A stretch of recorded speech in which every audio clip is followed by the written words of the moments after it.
हमारी वफा अपने प्रति नहीं है, हम दूसरे के प्रति क्या करेंगे। तो यहाँ पर विमूढ़ ये वैसा ही है जैसे पतंजलि की ने भूमि 5 भूमियां जो बताई है, मूढ़, क्षिप्त, विक्षिप्त, एकाग्र और निरुद्ध। तो ये मूढ़ वो है जानता है लेकिन मानता नहीं है, प्रमादी, हठवादी, हठधर्मिता, अड़ियलपन, वो वाली चीज है। और वो क्या करता है, ध्यान लगाए बैठा है ऐसे, लेकिन विषयों का मन से सेवन कर रहा है, मनसा आचरण, ढोंग कर रहा है। हाँ, धोखेबाज, ढोंगबाज, कुछ और है, हाँ, एक्सेप्ट नहीं कर रहा वो। और मिथ्याचारी है, विमूढ़ आत्मा है, वो मिथ्याचारी भी कहलाएगा क्योंकि मिथ्या, झूठ तो बोल ही रहा है। मिथ्याचारी तो ये है कि वो कर रहा है लेकिन नहीं कर रहा है। हाँ, तो जो माया की 2 जो शक्तियां हैं, आवरण और विक्षेपण, तो आवरण शक्ति का उसने पूरा फायदा उठा रहा है, और विक्षेपण वो धार्मिक नहीं है लेकिन तुम्हें धार्मिक दिखा रहा है, धार्मिक होने का ढंग कर रहा है। तो वो माया से ओतप्रोत है, वो बैठा सत्संग में है लेकिन पूरा मायावी होके बैठा है। जैसे कहते हैं ना, मायावी व्यक्ति है, माया का आवरण ओढ़ रखा है। ओढ़े हुए को क्या कहते हैं, तद में अतद की अनुभूति, वो है नहीं लेकिन वो दिखाना चाह रहा है। मिथ्याचारी भी है कि वो मन से स्मरण कर रहा है। इस जगह पे अक्सर धोखा हो जाता है। जो लोग माला जप करते हैं, माला जप करते में अक्सर ये हो जाता है, अच्छे अच्छे साधकों से भी ये हो जाता है। एक मिथ्याचारी है, वो तो जानता है कि मैं ढोंग कर रहा हूँ, और कभी कभी साधक भ्रमित हो जाते हैं। रेल सीधी चल रही है लेकिन पटरी से कब उतर जाएगी ड्राइवर को भी नहीं पता है। ऐसी कि हम कर तो रहे भगवान के लिए, लेकिन वो भगवान का है। वो एक तो वो है मिथ्याचारी, और मैं जो दूसरी बात बता रही हूँ वो तुम लोगों के लिए बता रहे हैं कि एक तो वो मिथ्याचारी है, मिथ्या दम्भी है, पाखंडी। ऐसे लोगों को दम्भी शब्द बिल्कुल उपयुक्त है। तो दम्भी तो भी जानता है कि हमसे कभी कभी माला जपते में, सर्वेश ध्यान से सुनो, माला जप करते में ऐसा कहीं चित्त चला जाता है जो माला कितनी हो गई या छूट गई, दिमाग भ्रमित हो जाता है। घर की टेंशन भी हो सकती है, कोई बाहर का कलेश भी हो सकता है। तो कभी कभी ऐसा हो जाता है, घर में सबको पता है कि तुम इतने घंटे पूजा करोगी, माला जप करोगी, डिस्टर्ब नहीं कर रहे हैं, तो उसका फायदा तो तुमने पूरा उठाया। लेकिन मनसा आचरण, मन से तुमने कोई विचार कर लिया तो ये पाप हो जाएगा। तो जो माला जपने का, हम बहुत से लोग कहते हैं ना, बहुत माला जपते हैं लेकिन कुछ हुआ नहीं, कोई भगवान ने सुनी नहीं। भगवान तो सुनते हैं, भगवान तुमने जो नहीं दिखाया वो भी उन्होंने देख लिया, जो तुमने छुपाया उसको भी उन्होंने देख लिया। वो तो चित्त चोर है ना, चित्त में घुस के देख लेते हैं। तो माला जपते समय अगर चित्त कहीं जा रहा है तो उठा के रख दो, माला मत जपो, उठा के रख दो, क्योंकि वो जो पाप होगा वो बहुत भयंकर पाप होगा। ऐसे में फिर बोल बोल के कर लो। अगर मन भटक रहा है, चित्त बहुत डामाडोल हो रहा है, मन बहुत संयमित नहीं है, टेंशन में है, तो टेंशन वाले टाइम में आप मंत्र को बोल बोल के कर लो, और नहीं बोल बोले थोड़ा सा मजीरा लेके कीर्तन कर लो, उठा के रख दो। आज प्रभु इतना ही हो पा रहा है, चित्त भटक रहा है और आप ही चित्त को साध सकते हैं। तो ये अपने प्रति भी धोखेबाजी ना करें बस। ये तो वो एक आदमी सामान्य जो दिख रहा है उसको मिथ्याचारी कहा है, उसको विमूढ़ आत्मा कहा है, लेकिन कभी कभी ये गलती हम लोगों को बेजाने बूझे, बिना समझे हो जाती है। ये आचरण स्वयं में भी आ जाता है। ये स्वयं में आ जाता है। मतलब माला करते कभी झोंका आ गया नींद का, है ना, तो हम दिखा रहे हैं, फिर जगह फिर दिखा रहे हैं, तो ये खुद से ना करें, ये ईमानदारी बरतें थोड़ा सा। जो साधक लोग हैं, जो मिशन से जुड़े हैं, ये देखें कि हमारी साधना में कोई ऐसा बट्टा ना लग जाए जो इनके ऊपर आक्षेप आया कि हम तो कर रहे, आसन लगा के बैठे हो तो मेहनत तो उतनी पड़ रही है, रीढ़ की हड्डी पे भी जोर उतना पड़ रहा है। इससे अच्छा है कि लेट के आराम कर लो। जिस विषय में सोच रहे हो खूब सोच लो, अंतिम गति तक सोच लो, सोचना जहां बंद हो जाए। कभी भी मन को हम नहीं कहते एकदम रोको, एकदम मत रोको, जितना जो मन विचार कर रहा है उसे सोचने की पूरे छोड़ दो, छुट्टा छोड़ दो। कितना सोचेगा, सोचने के बाद कभी तो हारेगा कि हाँ बस इससे ज्यादा कुछ नहीं हो सकता, तो उतना सोच के फिर लौटा लाओ, तभी उसे वैराग्य होगा। वैसे छोड़ोगे, विषयों को छोड़ोगे तो विषय नहीं छूट पाएंगे, वो बार बार उछल कूद मचाते रहेंगे। वृत्ति क्या है, सागर की लहरों की तरह से। मुंह धो, साबुन से मुंह धो लो, पानी की छींटे मारते रहो, पास में एक कटोरी में पानी रख लो और हाथ से ऐसे करते रहो, आंखें हो जाए। लेकिन मन से लगता है कि इसको ना बीच में दोबारा अपना वैसा नहीं तो पास में पानी रखो ना। बोले उतना ही करो, कोई भी काम, कोई भी आत्मा तो कहती ना करो तो क्या नहीं करो। ऐसा नहीं, आत्मा ये नहीं कहती ना करो। नहीं, पानी से वो धो लो, जैसे भी है, रुमाल गीला करके रख लो, और रुमाल से भी कर सकते हो, और नहीं तो रुई का फाया होता है उसको आंखों पे रख लो और आराम से करते रहो, तो उससे भी ताजगी बनी रहेगी। जब कभी नींद आए तो इस तरह से प्रयास कर लो, और बहुत तेज नींद आ रही है तो थोड़ी देर सो के उठ के फिर बाद में कर लो। तो कोशिश ये करो कि जो करें हम जितनी देर हो वो ठीक ठाक से हो जाएगा। यस्तो इंद्रियाणि मनसा नियम में आरंभते अर्जुन, कर्मेंद्रिय कर्मयोग सक्तम सविशिष्यते। किंतु हे अर्जुन, ये जो मन से नियम में आरंभते, ये हो गया था क्या? नियम में आरंभते, हाँ, मन से इंद्रियों को बस में करके अनासक्त हुआ, कर्मयोग अनासक्त हुआ, समस्त इंद्रियों द्वारा कर्मयोग का आचरण करता है, वही सविशिष्यते, वही योगी विशिष्ट है, जो सारी इंद्रियों को नियमन कर लेता है, अनासक्त हो जाता है। और जब अनासक्त भाव से वो नियमन करता है तो वही व्यक्ति को उन्होंने कर्मयोगी को श्रेष्ठ बतलाया है। नियतम कुरु कर्म, नियत जो निश्चित कर्म है उनको तो करना ही चाहिए। कर्म जयायो है कर्मण, और शरीर यात्रा भी। और तू ये सोचे कि कर्म ना करूं तो ये बता शरीर यात्रा कैसी चलेगी? शरीर यात्रा करने के चलाने के लिए तो अगर तुम्हें भीख भी मांगनी है तो भी तो बाहर निकलोगे, कटोरा लेके कहीं तो जाओगे। तो शरीर यात्रा के लिए, कर्म करने के लिए नित्य नैमित्तिक कर्म जो है, नित्य कर्म क्या है, क्यों करने जरूरी है? क्योंकि नित्य कर्म करने से लाभ नहीं होता लेकिन हानि बहुत ज्यादा हो जाती है। सुबह तुम दंत मंजन ना करो, आँख ना धो, शरीर में ना, तो पता लगा गंदगी ज्यादा लग जाएगी। और करने से क्या फल मिल रहा है? बहुत से लोग कहते हैं हम सुबह ही नहा लेते हैं। अरे नहाना तुम्हारा धर्म है, नहा लेते हो तो कोई एहसान नहीं करते हो। ये जो धर्म है उनको नियत कर्म कहा गया है, और जो नियत कर्म है उनको करना ही चाहिए। उसमें आप ये सोचे कि हम सुबह उठ के नहा लेते हैं तो बहुत बड़ा काम कर लेते हैं। सुबह नहीं नहाओगे, थोड़ी देर से नहाओगे, नहाना तो पड़ेगा ही। तो जो बेसिक काम है वो तो आपको करने ही करने हैं, क्योंकि शरीर यात्राओं पे, शरीर की यात्रा कैसे चलेगी, शरीर यात्रा चलाने के लिए हमें नियत कर्म करने चाहिए। शरीर यात्रा भी चाहते प्रसिद्ध, अगर शरीर यात्रा फिर उससे सिद्ध नहीं होगी। अगर हम ये सोचें कि हम कुछ ना करें, पड़े रहें, तो आपका शरीर ही नहीं चलेगा। धीरे धीरे पड़े पड़े ऐसा हो जाएगा कि आपकी क्षमता ही समाप्त हो जाएगी, चलने फिरने की योग्यता ही नहीं रह जाएगी। यज्ञार्थ कर्मणो अन्यत्र लोको एवं बंधना, यज्ञ के अतिरिक्त अगर जब हम कोई कर्म करते हैं तो वह इस लोक में हमें कर्म बंधन के लायक बनाता है, यानी कि बंधनकारी हो जाता है। तदर्थ कर्म कौनते, और जो केवल यज्ञ के लिए कर्म किए जाते हैं कौनते, मुक्त संग मतलब संग छोड़ करके, यानी कि अनासक्त होकर के कर्म करने चाहिए। तो उससे फिर कर्म बंधन इस संसार में बांधता नहीं है। इसे लोको अयम कर्म बंधन, लोक में जो कर्म है केवल यज्ञ के लिए जो यज्ञ काम किए जा रहे हैं। अब यज्ञ का यहाँ पे जो है युद्ध भूमि में यज्ञ से, अग्निहोत्र से मतलब तो नहीं है। यज्ञ का मतलब है भगवदीय अर्थ, भगवान के लिए, कर्तव्य के लिए कर्तव्य, दूसरों के सर्वभूत हितेरता, दूसरों के हित के लिए, ये भी हमारे यज्ञ है। हम कहते हैं ना कि यज्ञ हो रहा है, कन्यादान को भी हम लोग यज्ञ की उपमा देते हैं, सभी अपनी अपनी आहुति दे, थोड़ा थोड़ा सब लोग योगदान दें। तो यहाँ पर उन्होंने कहा कि यज्ञ जो है वो ऐसा है जो दूसरों के लिए, ईश्वर प्रीत्यर्थ या दूसरों के हित के लिए या परोपकार के लिए जो भी कर्म किए जाते हैं, उन कर्मों को वो बंधनकारी नहीं होते, लेकिन जो इससे इतर हटके किए जाते हैं वो कर्म बंधनकारी होते हैं। जब आप दूसरों के लिए करते हो तो दूसरों का नाम लेके करते हो, अहम वृत्ति समाप्त हो जाती है।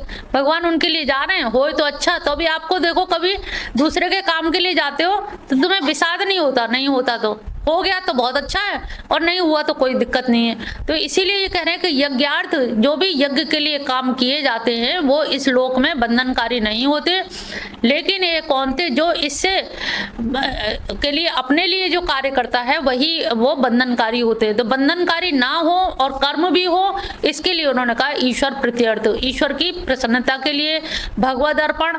भगवद अर्पण में भी दो तरह का होता है। एक भगवद अर्पण होता है कि हम पहले से ही कह दे प्रभु आपका काम करने जा रहे हैं, आप देखना जैसी आपकी इच्छा हो वैसा करना।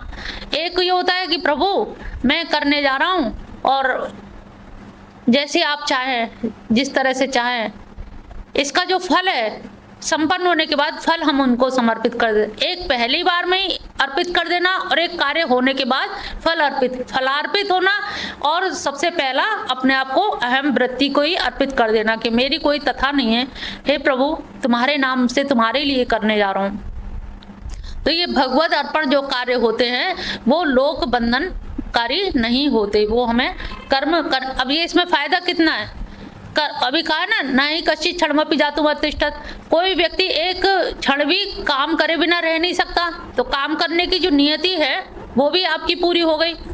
घर में कोई ब्याह शादी हो, बड़ी बड़ी औरतें कोई दादी अम्मा हो, उनसे कह दो अम्मा चैन से बैठो सब काम हो जाएगा।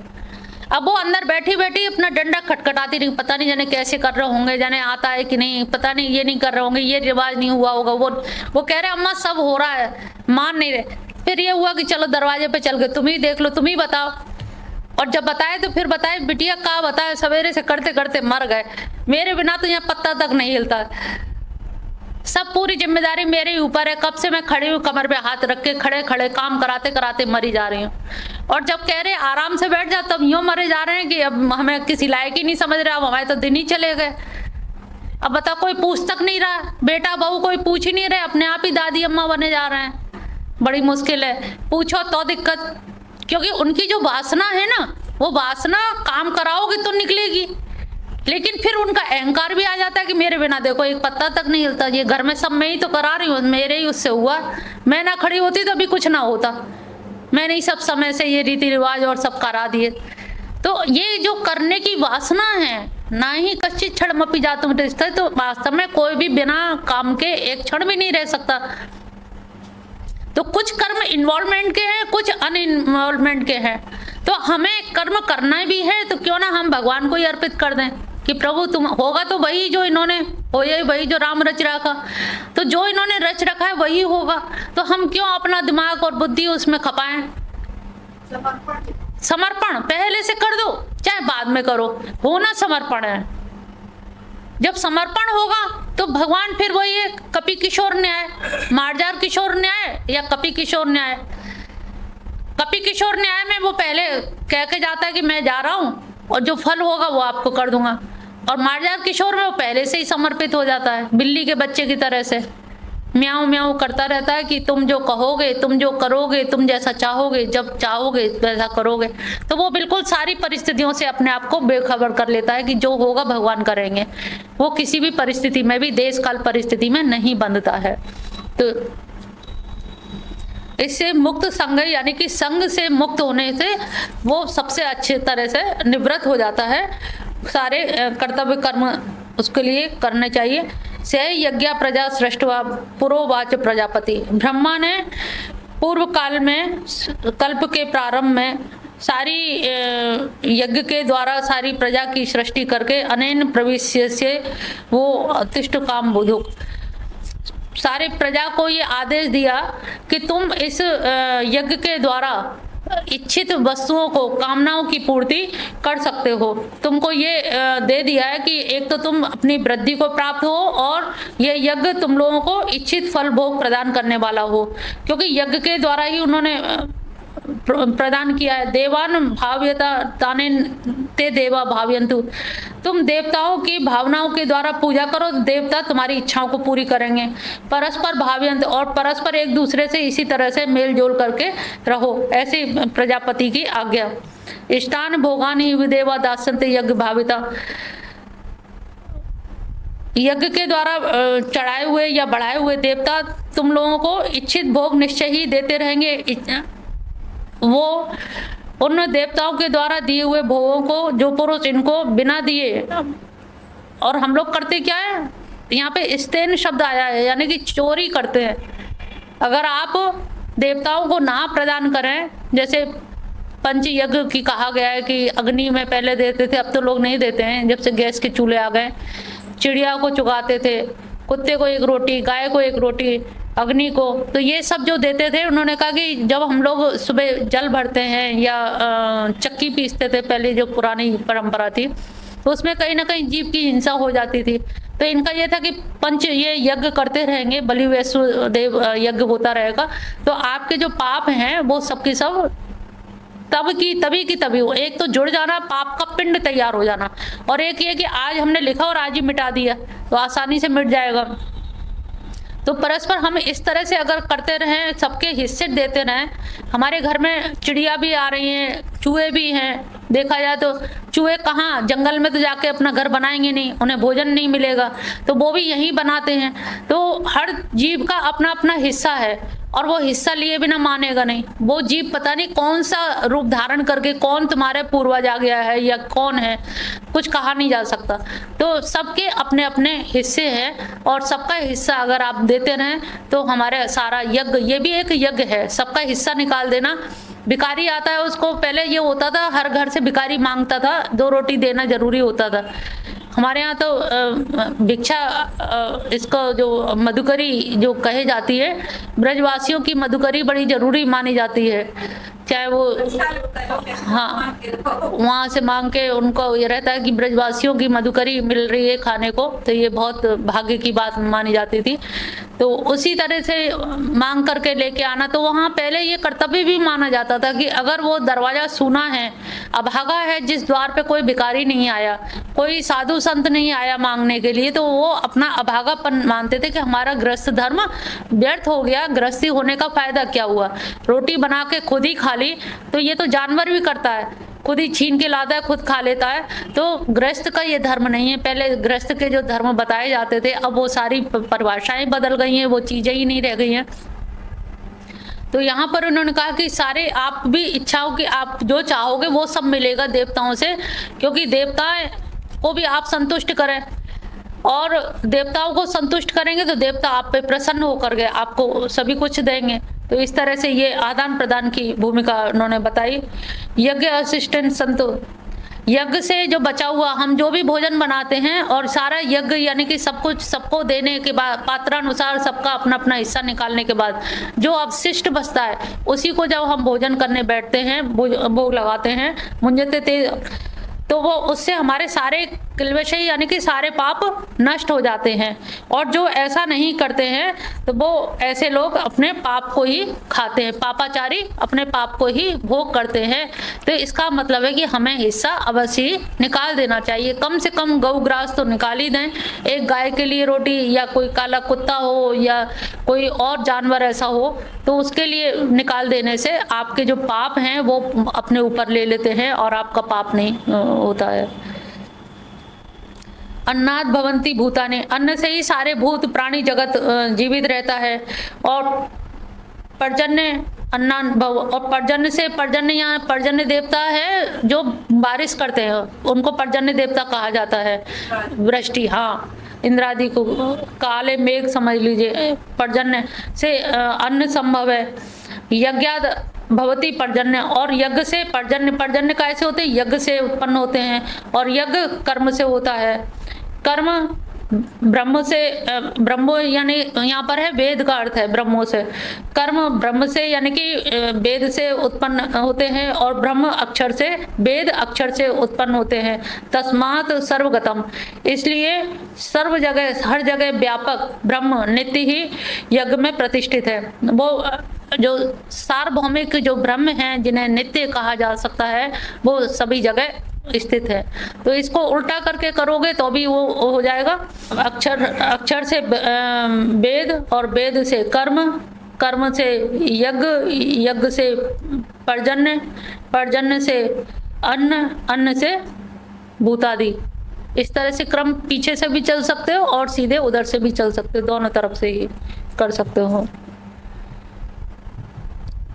एष प्रवर्तितम चक्रम नानुवर्तनीय अघायुरिंद्रियामे मोक्षम पार्थ सा जीवती। हे पार्थ, जो मनुष्य इस श्लोक में इस प्रकार परमात्मा से प्रचलित सृष्टि, ये कौन सा है, प्रवर्तित चक्रम, ये चक्र चल रहा है, चक्र के अनुसार अनुकूल व्यवहार नहीं बरतता, अपने कर्तव्य का पालन नहीं करता, वह इंद्रियों के द्वारा भोगों में रमण करने वाला पापायु मोघम पार्थ सा जीवती, वो व्यर्थ ही अघायु इंद्रिय रामो, जो केवल इंद्रियों में ही रमण करता है और जो भोगों में रमण करता है, यानी कि इंद्रियों के द्वारा जो भोग प्राप्त होते हैं उनमें रमण करने वाले ऐसे आयु, उसको क्या कहा है, अघायु यानी कि पापायु। मोघम माने व्यर्थ ही वो जीवित है, उसका जीवित रहना भी व्यर्थ है, उसका कोई जीना नहीं है। यस्तु आत्मरतिरेव से आत्मतृप्त मानव, जो परंतु जो मनुष्य आत्मा में ही रमण करने वाला, आत्मरति, आत्मा में संतुष्ट और आत्मा में ही तृप्त है, ऐसे व्यक्ति के लिए कोई कार्य यानी कि विधि विधेय जो कार्य हैं, वैदिक जो कार्य हैं, वो कोई कार्य उनके लिए नहीं होते हैं, क्योंकि वो आत्मरमण आत्मरति, वो अपने आप में ही तृप्त रहने वाले हैं, और जब खुद में तृप्त रहते हैं तो उनको कोई और आवश्यकता नहीं है कि कोई कार्य करे, क्योंकि प्रत्येक कर्म फलदायी होता है। तो जब फल, उन्हें कोई चीज चाहिए नहीं है, किसी भी प्रकार की आकांक्षा नहीं है, अभिलाषा नहीं है, अपने आप में ही रमण कर रहे हैं, तो ऐसे व्यक्ति के लिए कोई विधेयात्मक कर्म, निषेधात्मक कर्म नहीं होते हैं। नैवं तस्य कृते अर्थो ना कृतेन कश्चन ना चा से सर्वभूतेषु कश्चित् व्यर्थ पैसा। उसके इस विश्व में ना तो कर्म करने से कृते ना अर्थ, ना तो कर्म करने से कोई अर्थ है, और ना कृतेन्य, और ना ही कुछ ना करने से ही कुछ अर्थ, कोई प्रयोजन है। कर्मों को ना करने से ही ना तो कुछ है और ना करने से, दोनों चीजों से न्यूट्रल है। संपूर्ण प्राणियों में इसका किंचन मात्र भी स्वार्थ का संबंध नहीं रहता, क्योंकि ना तो करना ही इसके लिए बड़ी बात है, और ना करे तो भी ये नहीं कि मैंने छोड़ा है, यहाँ पे त्याग भी नहीं दिखाता कि मैंने त्याग दिया है, और ना ये है कि मैंने करा नहीं है। तो करना और ना करना दोनों ही समस्थिति है, अनासक्त हो जाए तो ठीक, ना हो जाए तो ना करने में भी हट नहीं है और करने में भी हट नहीं है। जैसी इच्छा, प्रभु जैसी भी कह सकते हो। ना तो करने में वासना है, ना करने में। अहंकार तो बाद में आएगा, वासना पहले काम तैयार करता है ना, कामना स्पृहा, बाद में अहंकार आएगा कि मैंने ये काम किया। तो वो इन दोनों से, करने और ना करने दोनों में ही उसका कोई प्रयोजन नहीं है, वो दोनों में ही तटस्थ रहता है। तस्माद असक्त सततम कार्यम कर्म समाचार असक्तो है चरण परम पापनोति पुरुष। इसलिए तू निरंतर आसक्ति से रहित होकर कर्तव्य कर्मों को भली भांति करता रहे। क्यों करता रहे? क्योंकि आसक्ति से रहित, असक्त होकर के जो कर्म करता हुआ मनुष्य किसको प्राप्त होता है? परम आपनोति, परमात्मा को प्राप्त हो जाता है। कितना आसानी उन्होंने बता दी है।